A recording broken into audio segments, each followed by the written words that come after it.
Tuan-puan dimati Allah sekalian, tolong istiqamah dengan amal-amal soleh. Istiqamah walaupun sedikit, tapi istiqamah. Yang pertama, jaga solat fardu 5 waktu di awal waktu. Cuba sedaya upaya. Kalau ada apa-apa yang menghalang kita untuk solat di awal waktu, cuba uruskan. Dan tidak rugi kita mengorbankan sesuatu untuk kita dapat solat di awal waktu. Ketika 3 tahun yang lepas, 4 tahun yang lepas, tuan-puan, kisah benar, saya pernah naik satu teksi. Kemudian pemandu teksi, ini cerita bukan sebelum wabak ni, masa tu saya kerja di Jabatan Agama lagi. Maksud cerita ni dah lama, 6 tahun 7 tahun yang lepas. Subhanallah. Masa tu saya ada conference di KL. Jadi saya naik komuter, kemudian saya naik teksi. Masa tu Grab semua tak ada untuk menuju ke conference tu. Masya Allah. Bila saya pergi, saya ingat masa tu saya pergi dengan arwah Ustazah Nohayati Musa. Saya pergi berdua. Kemudian bila saya naik teksi tu, yang pembawa teksi tu kita tahu orang educated, sebab dia boleh cakap in English lah, dia boleh cakap, dia boleh speaking. Bila saya tanya, bila borak, saya memang suka borak, saya orang yang ramah. Dengan pemandu teksi mesti akan bercakap. Saya tanya itu, saya tanya ni. Saya bertanya, encik, background encik apa sebenarnya? Sebelum encik bawa teksi ni, encik kerja apa? Kemudian dia cerita, dia adalah manager besar sebuah bank. Gaji dia dah 10,000, 20,000 ke 30,000. Dia kata, puan, saya memang peringkat yang dah ada driver, saya ada rumah besar yang mewah. Tapi satu benda yang saya tak dapat adalah solat awal di awal waktu. Solat fardu di awal waktu itu saya tak dapat, puan, saya tak dapat. Saya dapat semua apa yang saya nak. Saya dipanggil tuan, saya dipanggil bos, saya manager besar bank. Subhanallah. Saya ada rumah besar, semua Allah bagi. Tapi yang saya tak dapat daripada Allah adalah solat fardu di awal waktu dan di masjid. Lepas tu saya kata, apa yang tuan buat? Saya tinggalkan semua, saya berhenti kerja.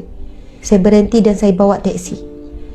Saya kata, ya Allah, tuan tinggalkan semua. Kata Ustazah, ia sangat berbaloi. Apa cabaran tuan? Peringkat awal tuan lalui apa? Dia kata, puan, pertama yang paling tak boleh terima adalah isteri saya. Sebab daripada kehidupan yang mewah, daripada kami ada rumah yang besar, akhirnya saya terpaksa jual rumah tersebut sebab saya tak mampu nak bayar. Kami berpindah ke rumah yang kecil. Daripada kami ada kereta-kereta yang besar dan mewah, sekarang satu kereta adalah teksi ini. Anak-anak susah nak terima, puan. Anak-anak susah nak terima perubahan hidup yang sangat drastik. Namun dia kata, Ustazah, lama-lama Allah berikan ketenangan, kebahagiaan yang tidak pernah kami rasai ketika kami hidup mewah dulu. Saya kata, ya Allah, hebatnya tuan, pengorbanan yang sangat hebat. Ustazah, masa tu saya bukan penceramah, saya bukan siapa-siapa. Dia panggil puan lah. Dia kata, puan, sekarang saya boleh berhenti 10 minit sebelum solat. Untuk panggilan paling utama adalah panggilan Allah. Bila azan datang, hayya ala salah, hayya ala falah, datanglah menuju kepada solat, datanglah menuju kejayaan. Saya membayangkan saya sedang menuju kepada al-falah, iaitu syurga Allah. Kejayaan yang sebenar adalah bila saya boleh bawa diri saya dan ahli keluarga saya ke syurga. Itulah kejayaan yang sebenar. Jadi kenapa kita tidak mahu menyaut hayya ala solah, datang kepada solat, datang menuju kejayaan? Kejayaan yang sebenar adalah kita bebas daripada api neraka. Kejayaan sebenar adalah apabila kita dapat syurga Allah. Allahu Akbar. Dia kata, puan, pemandu teksi semua nak pelanggan, tetapi kita dah tahu waktu solat, saya tak akan ambil mana-mana pelanggan. Walaupun pelanggan tahan teksi saya, kerana bila nak tiba waktu solat, saya akan menuju ke rumah Allah. Saya akan solat berjemaah di masjid. Dan nikmat bila boleh solat fardu berjemaah 5 waktu, nikmat yang tidak ada taranya. Dia kata, Allah berikan kemanisan, Allah berikan kenikmatan. Isteri saya, anak-anak saya semua berubah, Ustazah. Kalau dulu anak saya ada perangai sekian-sekian, isteri saya semua berubah, Ustazah. Dan ia tidak ada nilai sedikit pun nikmat yang saya miliki sekarang dengan apa jua kekayaan, kebahagiaan yang lain yang dimiliki di dunia ini. Subhanallah, tuan-puan dimati Allah sekalian. Di dalam solat, ada apa di dalam solat? Di dalam solat ada pujian kepada Allah. Kita mula dengan solat Allahu Akbar, kita memuji Allah yang Maha Besar. Kemudian kita sambung Allahu Akbar kabira walhamdulillah katsira. Nabi sebut, barang siapa yang membaca doa iftitah tu, akan dibuka pintu langit, dibuka doa-doanya akan diangkat oleh Allah. Kemudian kita mula dengan Al-Fatihah, ada pujian kepada Allah dan diselangi Allahu Akbar, Sami Allah liman hamidah, ada doa di dalam solat. Siapa yang menunaikan solat, jaga sungguh dalam solat ada salawat, pada tahiyat, dalam solat ada syahadah. Kita akan memperbarui solat kita, kita akan memperbarui syahadah kita setiap kali solat. Asyhadu an la ilaha illallah wa asyhadu anna Muhammadar Rasulullah. Dalam solat ada istighfar, ada permohonan ampun. Rabbighfirli, ya Allah ampunilah aku, warhamni, rahmatilah aku, dan sebagainya. Tuan-puan dan mati Allah sekalian, sebab itu kalau siapa yang malas pun nak berdoa, malas nak berzikir, malas nak buat amal soleh banyak-banyak, jaga solat fardu 5 waktu. InsyaAllah kita akan selamat daripada fitnah kecil ataupun fitnah besar, fitnah tu dajjal. Sebab dalam solat itu sendiri melengkapkan semua ibadah-ibadah yang sangat utama, sangat penting. Dalam solat ada zikrullah, ada memuji Allah, dalam solat ada permohonan ampun, dalam solat ada permintaan kita yang apa yang kita perlu dalam hidup kita.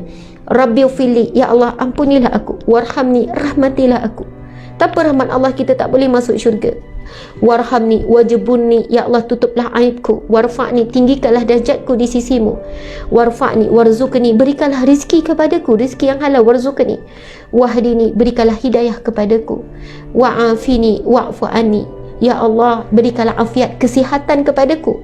Kan kita tak nak kita sakit, kan terkena wabak. Wa'afini wa'fu anni, maafkanlah aku ya Allah. Sebab itu kalau kita boleh menghayati bacaan antara dua sujud, kita akan menangis tuan-puan sekalian. Kita akan duduk dengan tenang. Rabbighfirli warhamni wajibunni warfa'ni warzuqni wahdini wa'afini wa'fu anni.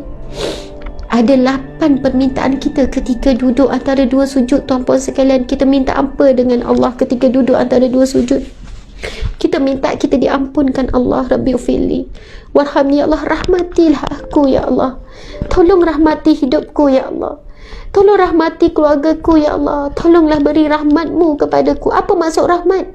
Rahmat itu membawa maksud kita hidup bukan tak ada masalah, tapi setiap kali ada masalah akan datang pertolongan Allah. Kita hidup bukan tak ada bahaya, tapi bila kita datang bahaya, datang perlindungan daripada Allah. Itulah hidup yang penuh dengan rahmat. Bila kita dalam maksiat, Allah bantu kita untuk tinggalkan maksiat. Bila kita susah nak buat ibadah, Allah bantu kita, meringankan kita untuk buat ibadah. Bila hidup dalam rahmat Allah, mesti ada jalan keluar setiap kesulitan. Allah berfirman, wa man yattaqillah yaj'al lahu makhraja. Barang siapa yang beriman kepada Allah, Allah akan berikan jalan keluar. Di setiap kesulitan ada jalan keluar. Wa yarzuqhu min haitsu la yahtasib, dan Allah akan berikan rezeki yang tidak disangka-sangka. Subhanallah. Rabbighfirli warhamni, ya Allah rahmatilah aku. Wajibunni, tutuplah aibku ya Allah. Aib kita terlalu banyak. Kalau aib saya dibuka, tak ada siapa yang nak dengar ceramah saya, tak ada siapa yang nak pandang saya. Dan kalau aib dan maksiat, dosa itu berbau, semua hanya kita semua busuk. Tak ada siapa yang akan keluar daripada rumah jika setiap dosa yang kita lakukan bertempel di muka. Tetapi sekarang setiap maksiat dan dosa yang kita buat bertempel di hati, tidak kelihatan. Tapi cuba bayangkan dosa dan maksiat kita lakukan bertempel di muka. Sekali buat dosa, titik hitam, titik hitam. Saya percaya tidak ada siapa yang akan keluar daripada rumah kerana malunya wajah yang hitam kerana dosa. Tapi itu alam ghaib. Allah tidak memperlihatkan. Setiap kali kita buat dosa dicatat. Kita tak nampak bagaimana rupa dosa kita sedang dicatat. Bagaimana tulisan, komen, hemburan, maki hamun kita sedang dicatat oleh para malaikat. Kita tidak nampak, tuan-tuan dan mati Allah sekalian. Kita pun tak nampak pahala kita dicatat. Semua ini akan diperlihatkan oleh Allah di mahsyar kelak. Di alam kubur kita dah mula boleh melihat. Kita dah boleh merasai kesan-kesannya. Tuan-puan dan mati Allah sekalian, kita minta apa dalam doa antara dua sujud? Wajiburni, tutuplah aibku ya Allah. Dan kita mohon tutup aib ini di dunia dan di akhirat.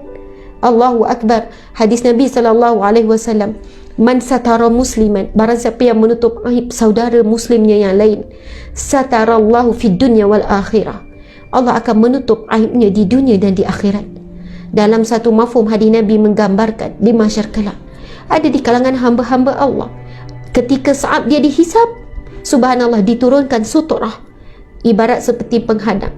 Dan ketika itu hisab berlaku antara Allah dan dia sahaja. Aib dia ditutup.